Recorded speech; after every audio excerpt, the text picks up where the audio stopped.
From 16 to 21, he lived as a brahmachari, he took sannyas, lived as a brahmachari, went through severe sadhana. He just walked up to the topmost point and just stood there looking at the sky. The sun was setting, looking at the setting sun. Suddenly a tremendous sense of empowerment went through him. This was his moment of enlightenment and reminder. He just stood there for many hours, realizing and experiencing so much within himself. Suddenly anybody who saw him started bowing down to him, not knowing what they're doing. People began to experiencing like godlike.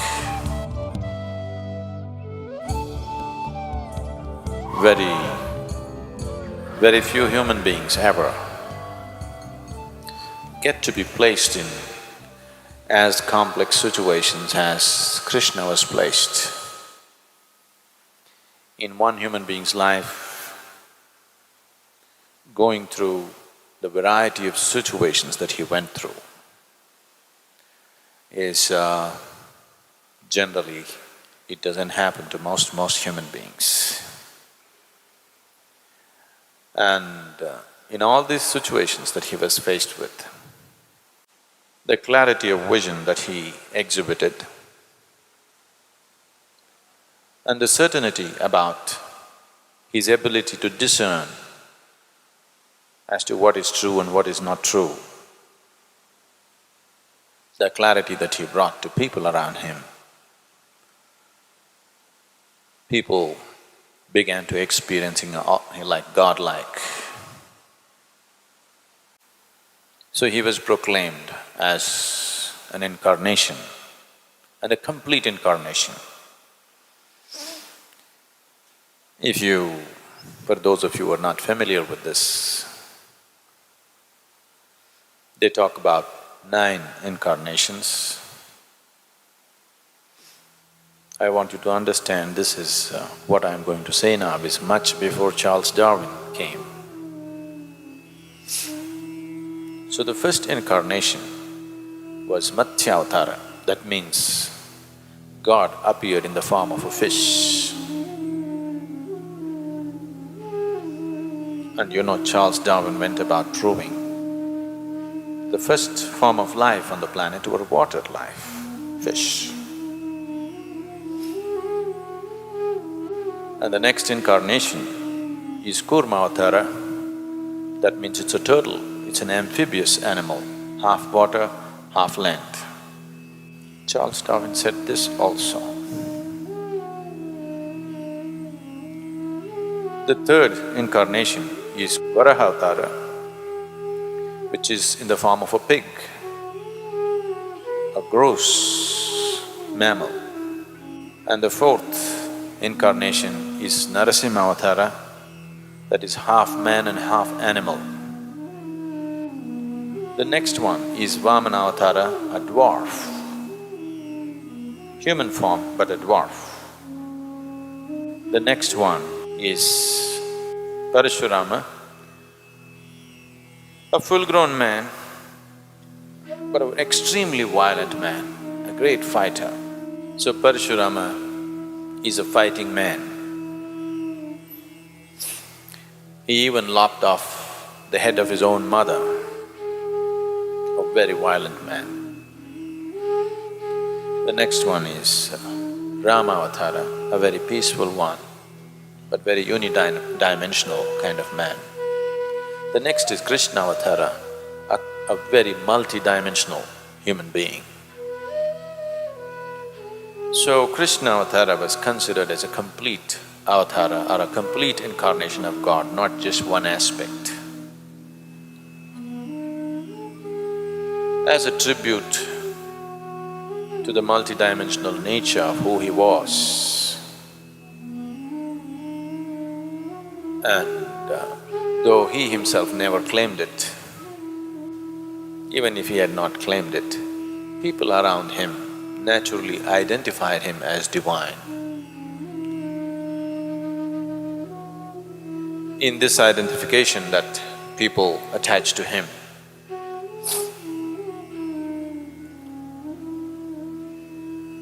the whole culture evolved around this identity of Krishna being a complete incarnation of the divine.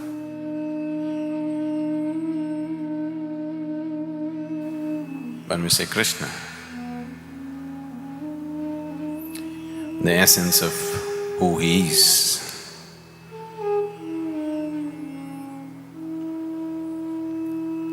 he is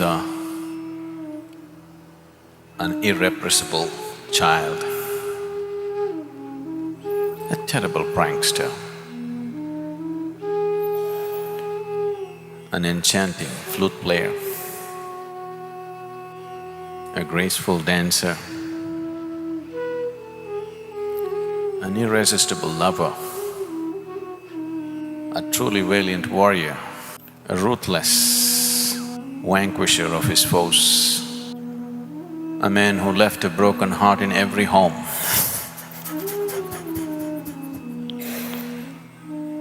An astute statesman and kingmaker,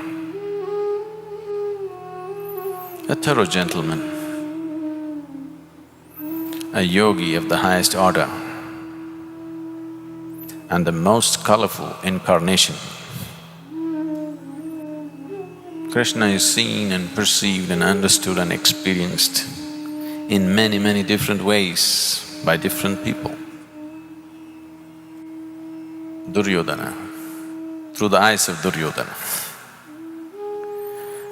For those of you who do not know the background, I will be, because unless you understand the whole tapestry of the story and the situation in which he existed, many aspects of who he is will be missed, so we will go into it. But right now, Duryodhana is a man because of certain situations into which he was placed. Insecure, angry, jealous, greedy and feeling wronged all his life. And because of actions which came forth from his greed and anger, he became the key for destruction of his whole race.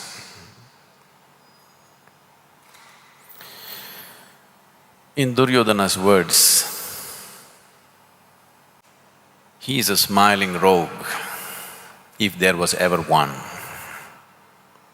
He can eat, he can drink, he can sing, he can dance, he can make love, he can fight, he can gossip with old women, play with little children. Who says he is God? That's Duryodhana's perception. Shakuni, the very embodiment of deception and cunning. Shakuni says, let us suppose he is God. So what? What can a God do? God can only please those devotees who please him. Let him be God. I don't like him. And when you don't like somebody, you must praise them. That's deceit. Radhe,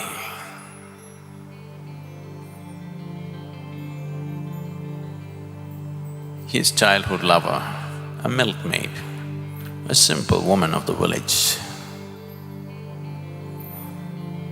But with such unfaltering love and devotion, she has become so big that today you cannot talk of Krishna without Radhe. We don't say Krishna Radhe, we say Radhe Krishna. She has become a simple village woman. She has become as significant as Krishna or little more significant than him. She said, Krishna is with me. He is always with me. Wherever he is, whoever he is with, he's still with me. That's her perception.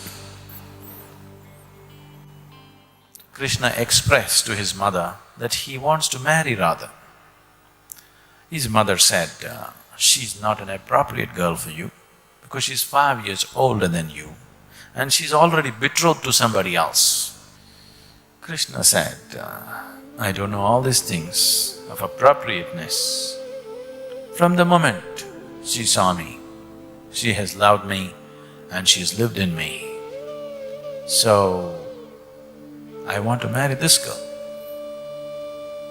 This argument went on between mother and son, and mother had no words to say, so she reported to the father. Then Nanda thought it's time to take him to the Guru so that let him speak. So Gargacharya and his disciple, who was to be Krishna's teacher, Sandipani, were there and they said, your purpose of life is different. It has been prophesied that you are the deliverer, you are the savior of dharma in this world. Krishna said, I don't wish to be a deliverer. I just love the cows and the bulls and the men and the women and the boys and the girls and the mountain and the trees here. I don't wish to go and deliver anything. I just want to live here. I'm in love with people. I'm in love with things around here. I just want to live here. I don't want to save anybody. I don't want to deliver anybody. I just want to live here. Then Gargacharya thought it's time to reveal the truth about his birth. So Gargacharya talked about the prophecy that Narada Muni had made, and Krishna is not Nanda and Yashoda's son. For the first time they revealed to him. Then Gargacharya said, Narada has clearly identified you, all the signs indicate it's you. And you have exhibited all the qualities that Narada talked about. Everything is right, you are that person that has been talked about by many sages, and Narada has fixed the date, time and place, and you fit into all that. It can't be wrong. All this descended upon him with such force. He just stood there silently and then slowly walked towards Mount Govardhan. A hill like this, he just walked up to the topmost point and just stood there looking at the sky. The sun was setting, looking at the setting sun. Suddenly a tremendous sense of empowerment went through him. This was his moment of enlightenment and reminder. He just stood there for many hours, realizing and experiencing so much within himself. When he walked down that hill, he was a completely different person altogether. That playful cowboy was gone. Suddenly, there was a new serenity about him. There was a new sense of a completely new sense of dignity and divinity about him. When he walked down, all these days, these people who just played with him, who enjoyed his dance and music, suddenly they began to bow down to him. He did nothing. He just went up the mountain, stood there for a few hours and walked down. Suddenly anybody who saw him started bowing down to him, not knowing what they're doing. He knew he had to leave.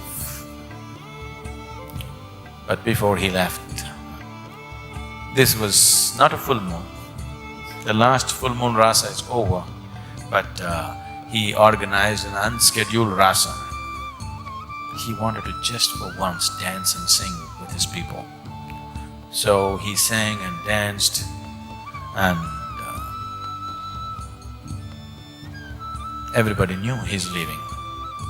Radhe just worked herself into such a frenzy of ecstasy and bliss within herself, it just didn't matter to her.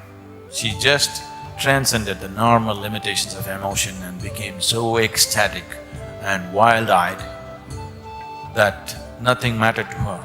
So Krishna went to her, he knew what it means to her. So he went to her, held her, and He pulled out his flute from his waistband and gave it to her. This flute is only for you. No more flute for me. Never again he played flute in his life. He just gave it to her.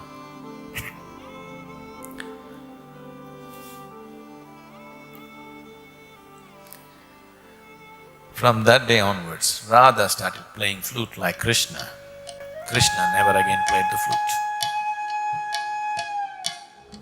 At the age of 16, when his guru Sandipani made him realize what is the purpose of his life, first of all he left Vrindavan, never again came back.